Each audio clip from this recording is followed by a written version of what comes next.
Les analyses effectuées au laboratoire régional d'El Khroub dans la wilaya de Constantine ont permis la confirmation de 6 nouveaux foyers d'infection par la fièvre afteuse dans la wilaya de Mila.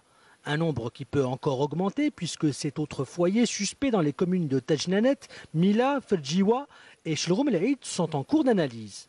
Les mesures d'urgence ont été mises en place très rapidement, les zones touchées ont été placées en quarantaine et les bêtes malades sont systématiquement abattues. La fièvre afteuse est l'une des plus dangereuses maladies touchant les bovins, vu la rapidité de sa propagation et son impact négatif sur les économies des pays. Très grande vitesse verticale parce qu'il s'est littéralement pulvérisé. Le choc a été quasi instantané et on se rend compte à la nature des dégâts, puisque l'avion est polyfragmenté, que les passagers ont dû subir le même sort et n'ont pratiquement pas souffert ou n'ont pas pu souffrir du fait du choc.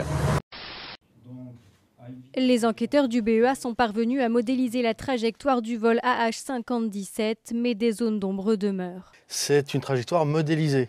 En réalité, ce n'est pas la trajectoire exacte. On ne sait pas encore comment l'avion, si vous voulez, a bougé sur ces 3 axes, l'axe de roulis, l'axe de tangage et l'axe, si vous voulez, de lacet.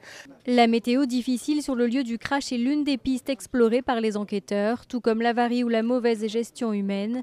Mais la défaillance de la boîte noire qui enregistre les conversations dans le cockpit risque de gêner leur enquête.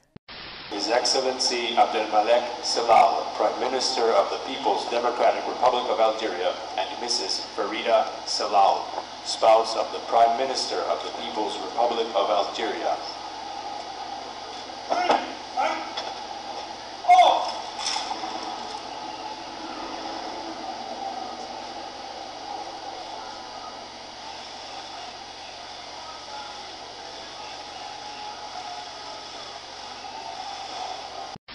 La cité d'Yar el-Shems, au cœur d'Alger, à près d'1 kilomètre de la présidence de la République.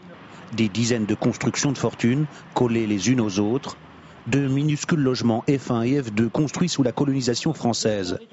Nous sommes allés à la rencontre de ces jeunes qui se sont révoltés pour des logements décents. Ceux qui acceptent d'être filmés nous montrent les blessures de la veille. Regarde, un policier m'a frappé avec une pierre. Et ensuite j'ai pris des coups de matraque. C'est juste du mépris tout ça. C'est en Guinée que les premiers cas de fièvre hémorragique virale ont été enregistrés au début de l'année. L'épidémie s'est ensuite propagée au Libéria et à la Sierra Leone. À présent, l'inquiétude, c'est une possible extension de la maladie au Nigeria, puisqu'un premier décès lié au virus Ebola a été constaté vendredi dernier à Lagos, la capitale économique du pays. D'après les autorités nigérianes, il s'agit d'un ressortissant libérien arrivé en avion en provenance du Togo. Les dirigeants assurent avoir placé tous les ports et les aéroports du pays en alerte.